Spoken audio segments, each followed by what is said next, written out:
Егор работал егерем на участке недалеко от границы с Китаем. Работа, надо сказать, была непростая. Он и егерь, и лесник, и пограничник, и милиционер один за всех. Однако работу свою он любил. Егор был из местных. Леса свои, горы знал, как свои 5 пальцев, все трупы и человеческие, и звериные. Одно время совсем тяжело было работать. Браконьеры из Китая просто толпами ходили. Им наши тигры уссурийские были нужны. Они их, как это сказать помягче, на запчасти разбирали для своей народной медицины. Так что Егор почти всегда был начеку и днем, и ночью. Но, тем не менее, тигров становилось все меньше и меньше. На многих из них были одеты так называемые радиоошейники. Но это никак не останавливало браконьеров. Снять такой ошейник с убитого хищника не составляло труда. Эта мера предосторожности позволяла отследить пути миграции животных и обнаружить браконьеров. Плохо было только то, что тигры не знали, что такое границы и что люди разделили между собой земли на государства. Поэтому тигры ходили в Китай, даже не подозревая, что это другая страна. Браконьеры могли спокойно себе переходить границу туда и обратно почти как тигры, хотя и знали, что это противозаконно. А вот Егор не мог, он был государственное лицо, представитель страны и нарушать закон не имел права. Иногда он задумывался, сидя на привале и глядя в ночное небо, усыпанное звездами. Почему так странно устроена жизнь на Земле? Ведь вот там перед ним в темной дали практически открытый космос.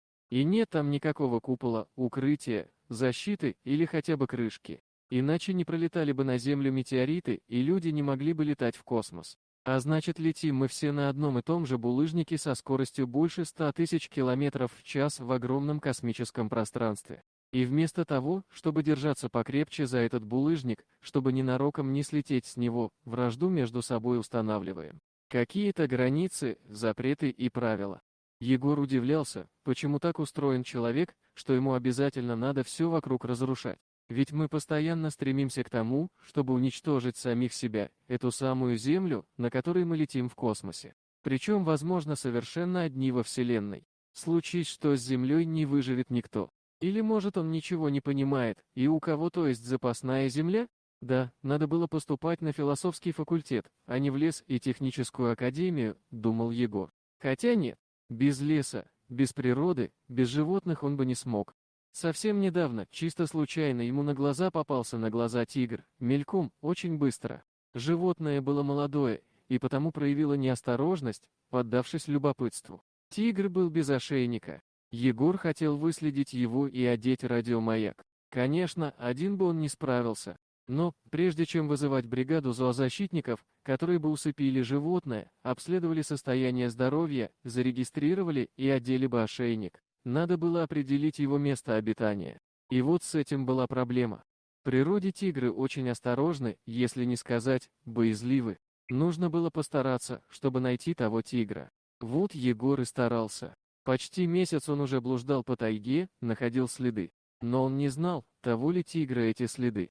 Егор был практически измотан, но должен был довести начатое до конца. Как-то раз рано утром неподалеку от своей стоянки Егор услышал какой-то странный шум. Осторожно пробираясь и стараясь не создавать лишних звуков, Егор стал приближаться к месту. Раздвинув кусты, он обомлел от увиденного. Сначала он увидел огромную змею. Егор не поверил своим глазам. Он слышал рассказы охотников, что на территории Китая, дескать, водятся огромные змеи. Ну такие огромные, что внутри них поместился бы целый автобус, если бы она задумала его проглотить. Егор не верил во все эти россказни и считал их не больше, чем преувеличение. Знаете, как у рыбаков? Если рыбак рассказывает и показывает, какую рыбину он поймал, то, как минимум, все услышанное надо делить на 3, а то и больше. Так же и у охотников. Уж, каких только зверей, по их рассказам, они не видели. И все были раза в 3 меньше. Просто, у страха глаза велики. Но эту змею он видел своими собственными глазами. Вот прямо тут, в нескольких метрах. Егор решил, что у него галлюцинация от недосыпа и от переутомления. Он отвернулся, протер глаза и, на всякий случай, ущипнул себя за руку. Нет, это все точно не сон. Змея по-прежнему была на месте. И она по-прежнему была такая же огромная, пресмыкающаяся, что-то ела на камне. Егор осторожно, чтобы не спугнуть, обошел с другой стороны. Картина, которая открылась перед ним в другом ракурсе, была еще более ужасающая. На камне лежала женщина, голова свисала вниз, ноги были широко раскинутые. А змея как будто что-то высасывала из своей жертвы. Обычно такие змеи, как удавы или питоны, заглатывают свои жертвы, а тут живот у женщины был довольно большой. Неужели она беременна? Вот это новости. Огромная змея высасывала младенцев из девушки. Пройти мимо такого он не мог. Змея высасывала младенца, и ни одного. Кажется, их было несколько. Одного за другим зверюга высасывала младенцев из утробы матери и глотала. Двойняшки, тройняшки, четверняшки. Сколько их? Думал Егор. Он не верил своим глазам. Он еще не понимал, женщина была без сознания или мертва. Как только егерь решил вмешаться, тут-то и появился он, тот самый тигр, которого он выслеживал почти поллета. Увидев такое, тигр не смог пройти мимо. Одним мощным ударом лапы он откинул змею в сторону. Егор не мог вмешаться. Он не должен был обнаружить себя перед тигром. Тут началась почти пасхальная битва животного с пресмыкающимся. Все как в старинных китайских гравюрах. Возможно, древние и не фантазировали. Они знали, что рисовали.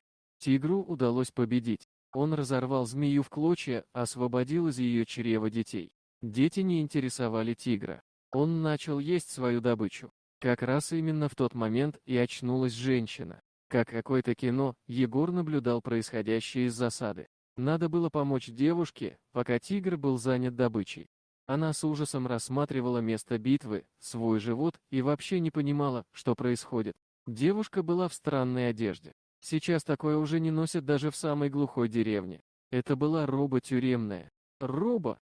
Несложно было догадаться, что она беглая зечка. Но сейчас было не до расспросов. Егор осторожно подкрался, чтобы не спугнуть тигра. Женщина увидела человека с ружьем и, видимо, решив, что это за ней, в страхе схватила троих детей и кинулась бежать. Хорошо еще, что не кричала, иначе у тигра сработал бы охотничий инстинкт преследования, и он бы кинулся за ней. Егор не стал преследовать женщину. Все-таки в душе он был философ. Если она сбежала, значит, у нее были на то причины. Не ему осуждать несчастную. Может, она хотела родить своих детей на свободе. Вот интересно, знала ли она, что у нее 4 детей. Так, стоп. Егерь явно видел, как женщина унесла 3 младенцев. Но он также явственно видел, что змея прикладывалась к женщине 4 раза. Наверное, в драке змеи и тигра все-таки один младенец пострадал.